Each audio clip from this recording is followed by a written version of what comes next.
La gouvernance des SI, une assurance pour la création de valeur des entreprises, thématique de la prochaine intervention. Et c'est Malek Wildbraham qui est député général manager de Microtel. Qui s'y attelle? À vous la parole, Malek. Alors, pour la défileuse, je pense qu'elle est toujours chez notre amie. Non, elle est là. Oui, c'est bon. Je pense que c'est bon. Tout est installé. Tout est bon? Voilà. Ah oui. Le pointeur. Florence. Merci Ahmed. Je remercie également l'assistance qui est là, bien que on va dire que c'est relativement tard. Bien, alors le thème d'aujourd'hui, c'est en fait la gouvernance de l'information et des technologies. Pourquoi faire? Bien sûr, pour créer de la valeur. Alors, ce dont on va parler, c'est, on va essayer de définir tout d'abord certains termes que vous avez déjà eu l'occasion de voir, entre autres la transformation digitale et bien sûr tout ce qui est aspect information et technologie, parce que c'est très important et c'est étroitement lié à la gouvernance. Ensuite, nous allons parler également de l'objectif de mettre en place un système de gouvernance et donc de le définir. Et pour cela, on s'est basé sur un référentiel qui a fait ses preuves, ce référentiel de bonne pratique pour la mise en place d'un système de gouvernance, c'est le COBIT 2019. Donc, le principe, c'est quoi? On va essayer d'expliquer les étapes de mise en place de ce système et donc de parler de cascade d'objectifs, également de tout ce qui est composante de ce système de gouvernance, de quoi il est composé, et enfin de certains facteurs qui vont permettre de mettre en place cette gouvernance. Et enfin, on va essayer de terminer par une étude de cas qui est en fait un système de gouvernance pour une PME.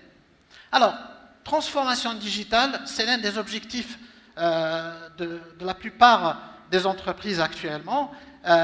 C'est en fait une intégration des technologies dans des processus métiers ou dans des processus de support qui permettrait justement une meilleure performance et la création de nouveaux modèles économiques. Et ainsi, on pourra bien sûr répondre à des besoins plus rapidement, à des besoins des clients de ces entreprises. Et bien sûr, dans toute cette approche-là, on revient toujours sur les composantes essentielles, c'est-à-dire l'information et la technologie. On a besoin d'informations dans les entreprises pour bien sûr prendre des décisions, pour collaborer en interne, collaborer et communiquer, mais aussi pour coordonner toutes les activités de l'entreprise. Donc vous voyez ici, l'information est primordiale, je ne vous le fais pas dire, mais elle a certaines caractéristiques de disponibilité, d'accessibilité, de tout ce qui est fiabilité, etc. Cela est permis en fait, par rapport, bien sûr, cette information va être transportée par des infrastructures, va être créée à partir des applications. On va essayer d'intégrer de nouvelles technologies, entre autres tout ce qui est intelligence artificielle, blockchain, etc. Donc, la gouvernance dont on va parler, c'est surtout la gouvernance de l'information et des technologies. Ce n'est plus une gouvernance IT, mais on a bien distingué les choses, on a bien séparé les choses.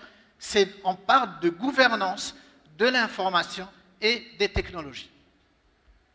Alors, l'objectif premier de cette gouvernance, c'est surtout d'aligner le métier avec le IT, c'est-à-dire de mettre en valeur ou de créer autrement dit, de créer de la valeur. Quand on crée de la valeur, ça revient à dire créer des bénéfices et bien sûr optimiser tout ce qui est ressources et risques. On parle d'optimisation de risques parce que, en fait, le risque, c'est soit des opportunités qui se présentent, et donc on augmente ces opportunités, soit c'est des menaces, et donc on réduit ces menaces. Donc concrètement, l'alignement ici, c'est pour arriver à créer de la valeur. Alors, pour cela, nous allons voir, justement, nous allons nous baser sur un référentiel de bonnes pratiques qu'est le COBIT 2019. Donc, ce référentiel, en fait, c'est l'œuvre de Isaka, qui s'adresse à l'ensemble de l'entreprise. En fait. L'information et la technologie n'est pas confinée dans un département IT. Au contraire, en fait, vous avez vu que l'information et l'utilisation des outils technologiques, c'est transfert et ça touche toute l'entreprise. Donc ici, ce référentiel, il va justement s'atteler sur cet ensemble, sur cette vue globale des bonnes pratiques sur l'ensemble de l'entreprise. Également, COBIT fait la distinction entre tout ce qui est gouvernance et management. C'est ce qu'on va essayer d'expliquer dans le slide suivant. COBIT également présente la gouvernance comme étant un système et qui est composé, qui a des composantes. Et donc, justement, dans cette présentation, on va essayer de voir comment on va arriver à concevoir ce système de gouvernance. N'oubliez pas que ce système de gouvernance va être là, implémenté, pour créer toujours de la valeur.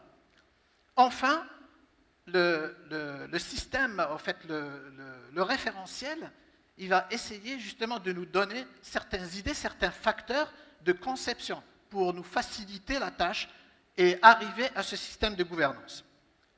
Donc, comme je disais tout à l'heure, ce référentiel fait la distinction entre la gouvernance et le management. La gouvernance, tout simplement, c'est essayer de récolter les besoins des parties prenantes. Les parties prenantes d'une entreprise, c'est un peu large. Il y a les actionnaires, il y a les fournisseurs, il y a les partenaires. Il y a pas mal, en fait, de parties prenantes sur lesquelles on va essayer de récolter les besoins effectifs et essayer de donner ensuite des directives au management pour qu'on puisse créer des solutions et optimiser toujours dans l'optique de créer de la valeur. Au niveau management, on s'occupera de tout ce qui est planification, de tout ce qui est conception des solutions, de tout ce qui est déploiement et enfin de tout ce qui est surveillance pour remonter l'information vers la partie gouvernance. Donc, quelles sont les étapes en fait, pour mettre en place ce système de gouvernance? En fait, COBIT nous donne une certaine manière de faire les choses, c'est en fait ce qu'on appelle des objectifs, les cascades d'objectifs. Une fois qu'on aurait récolté ces besoins des parties prenantes, on va essayer de mettre en place les objectifs de l'entreprise qui vont se décliner en objectifs d'alignement et enfin, eux-mêmes vont se décliner en objectifs de gouvernance et de management.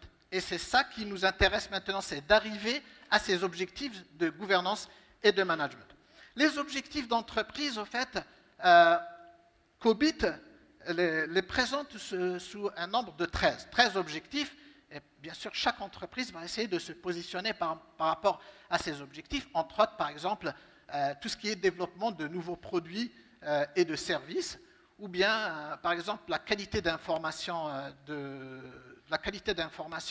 ou tout ce qui est gestion des programmes de transformation digitale.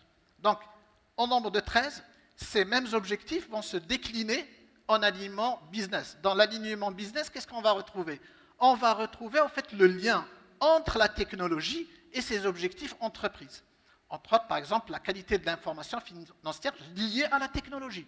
La gestion des risques liés à l'information et à la technologie.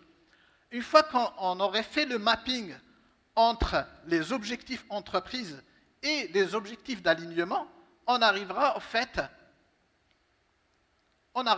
au cœur de ce référentiel de gouvernance, c'est-à-dire les objectifs de gouvernance et également de management. Alors, ils sont au nombre de 40, ces objectifs. 40 objectifs de gouvernance et de management. Il y a clairement dans ces objectifs, comme je le disais, le modèle ou bien le référentiel fait la distinction toujours entre la partie gouvernance, qui est en haut, et la partie management, qui est en bas. Donc, vous voyez, donc, il y a 5 objectifs de gouvernance en haut et les 35 objectifs de management dans la partie basse. On parle donc toujours dans la partie gouvernance, on revient toujours sur cet aspect de création de bénéfices, optimisation de risques et optimisation de ressources qui sont sous forme d'objectifs de gouvernance. Ensuite, dans la partie management, On parlera par exemple de tout ce qui est management des coûts, de la qualité, de la sécurité, des risques, etc. Et il y a également dans la partie conception, tout ce qui est gestion de projet, gestion de programme, management de la disponibilité et également de la capacité. Et enfin, pour tout ce qui est livrable et support de service, on revient toujours sur des objectifs de type gestion des incidents, gestion des requêtes, gestion des programmes. Certainement, ça vous donne une idée par rapport aux personnes qui utilisent déjà le référentiel ITIL. Le tout va être monitoré, d'accord, et ce monitoring, c'est-à-dire cette surveillance, va remonter des informations vers la gouvernance. Donc, comme je disais, au fait, toutes ces étapes-là, c'est pour justement arriver à mettre en place ce système de gouvernance. Le système de gouvernance a une approche holistique. Ça veut dire quoi? Ça veut dire qu'on a un ensemble de composants qui vont, en fait, travailler ensemble pour justement mettre en place et pour donner une certaine opérationnalité à ce système de gouvernance. On a les processus, les structures organisationnelles, tout ce qui est principe, procédure, tout ce qui est culture, éthique et également comportement, tout ce qui est infrastructure et outils. Donc, ils sont au nombre de 7. On revient en fait, le premier composant de cette gouvernance, c'est bien les processus. Alors, c'est tout simple. Chaque objectif de gouvernance et de management qu'on avait vu il y a une minute de cela, son opérationnalité, si je peux me permettre le terme, c'est équivalent en fait à un processus. Et c'est ça en fait, on retrouve tous les objectifs ici de gouvernance et de management. La partie haute, c'est la gouvernance, la partie basse, en bleu turquoise, c'est du management. C'est des processus qui représentent des objectifs en fait. À ces processus, attention, ces processus, c'est quoi? Si je prends la définition classique, c'est des activités avec des intrants et des livrables, des résultats. Mais le processus ne peut pas fonctionner tout seul. On va évoquer, en fait, tous les autres composants de ce système de gouvernance. Entre autres, l'organisation et les structures. Qui va, en fait, s'occuper de tel ou tel processus? Quel sera son rôle? Quelles sont ses responsabilités? Donc là, le référentiel, il nous donne, en fait, il nous préconise l'utilisation de la matrice RACI, c'est-à-dire qui va exécuter le processus, qui va être responsable de ce processus, qui va être consulté ou qui va être informé. Également, l'une des composantes de ce système de gouvernement, c'est de mettre en place des pratiques, de mettre en place des politiques, de mettre en place également des procédures. Donc on parle de politique de sécurité de l'information et des données personnelles. Ça, c'est une chose qui est courante au niveau des entreprises, mais on parle également de politique de gestion de projet, de politique également de niveau de service. Donc, toutes ces politiques vont contribuer au bon fonctionnement du processus et donc de tout le système de gouvernance. Enfin, quelque chose de très très important, on s'arrête là pour les composants, donc je ne vais pas citer toutes les composantes du système de gouvernance. On parle également de comportement, c'est-à-dire il faut également gérer le comportement. C'est quelque chose qui doit être fait avec les ressources humaines, en étroite collaboration avec le IT. Donc, on parle d'instaurer une culture d'amélioration continue, de culture de partage. Il ne faut pas qu'on soit toujours dans le modèle de rétention d'informations, de culture d'excellence, etc. Ça, c'est important pour assurer le bon fonctionnement de ces processus qui vont nous permettre, en fait, d'atteindre les objectifs de gouvernance et de management, et donc d'avoir un meilleur alignement et atteindre les objectifs entreprises. Donc voilà, là on revient maintenant sur l'architecture. Une fois qu'on aurait fait cela, on va essayer d'affiner les choses. Autrement dit, le système de gouvernance, c'est quelque chose qui est particulier pour chaque entreprise. On ne trouve pas des standards en fait. On trouve des systèmes de gouvernance qui sont taillés sur mesure pour votre entreprise. Et pour cela, en fait, on va faire appel à des facteurs de conception qui nous permettraient de bien comprendre les choses. On doit bien comprendre, pour mettre en place un système de gouvernance, on doit bien comprendre la stratégie de l'entreprise. On doit bien comprendre tout ce qui est profil de risque, les risques tout autour de cette entreprise. On doit également connaître l'environnement de menaces dans lesquelles travaille cette entreprise. Tout ce qui est rôle de IT. Quelles sont les méthodes d'implémentation? Est-ce qu'on est en mode agile, en mode traditionnel, en DevOps, etc. Et également la taille de l'entreprise. Donc tous ces éléments-là, ils sont au nombre de 11, et c'est ouvert, tous ces éléments-là nous permettraient en fait de mettre en place un système de gouvernance sur mesure. Et ensuite, on va mettre en place, on va l'implémenter. Donc, bon, faute de temps, je n'ai pas pu également intégrer la partie implémentation. Donc, je vais vous donner maintenant un exemple concret de mise en place d'un système de gouvernance pour une PME.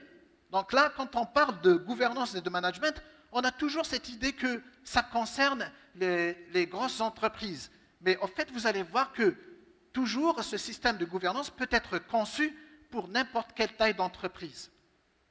Ici, en fait, si on parle de PME, c'est quoi? PME, c'est que déjà l'infrastructure informatique, elle est en quelque sorte un peu simplifiée, pas complexe. Cette PME, elle se concentre surtout sur tout ce qui est coût. Et elle a une structure organisationnelle très simplifiée. Donc, du coup, on va essayer de s'atteler sur ces caractéristiques pour mettre en place ce système de gouvernance. Et donc là, on va avoir un domaine spécifique sur lequel on va concevoir ce système de gouvernance. Et on parle donc de focus area d'une PME. Alors, là, vous voyez, on revient en fait sur les objectifs de gouvernance. Là, les objectifs de gouvernance, on ne va pas mettre tous les 40 objectifs, on va se focaliser sur quelque chose qui est en adéquation avec l'entreprise, avec la PME. On parle par exemple, les plus importants, les objectifs les plus importants, c'est la gestion des fournisseurs, c'est la gestion du projet, c'est la gestion des incidents. Et encore un peu moins important, tout ce qui est optimisation de risques, les managements, etc. Donc vous voyez ici, on peut personnaliser un système de gouvernance selon la taille de l'entreprise. Même par rapport aux objectifs pour la PME, on voit bien que le plus important pour une PME, leur objectif entreprise, c'est tout ce qui est produit compétitif. C'est tout ce qui est également business continuity et tout ce qui est disponibilité de leurs services avec une réduction de risque. Voilà donc, vous voyez que les objectifs diffèrent d'une entreprise à une autre. Donc, en conclusion, en fait, qu'est-ce qu'on peut retenir de cela? Parce que, en fait, COBIT ne peut pas être confiné dans 20 minutes. Ahmed nous a mis cette contrainte. Donc là, en fait, il faut retenir qu'un système de gouvernance est propre à chaque entreprise. On n'a pas un système qui peut coller n'importe où. Donc, on doit, en fait, avoir une réflexion pour justement dépendre de ces facteurs de conception qui vont nous mettre un système de gouvernance sur mesure. Et on peut aller plus loin également pour introduire certains domaines spécifiques. Si on est dans la PME, si on aborde des problématiques purement de sécurité, par exemple tout ce qui est gestion de risque, et également, selon la complexité, en fait, on a une implémentation qui va être sous forme de programme et ou bien sous forme de projet. Voilà, je vous remercie.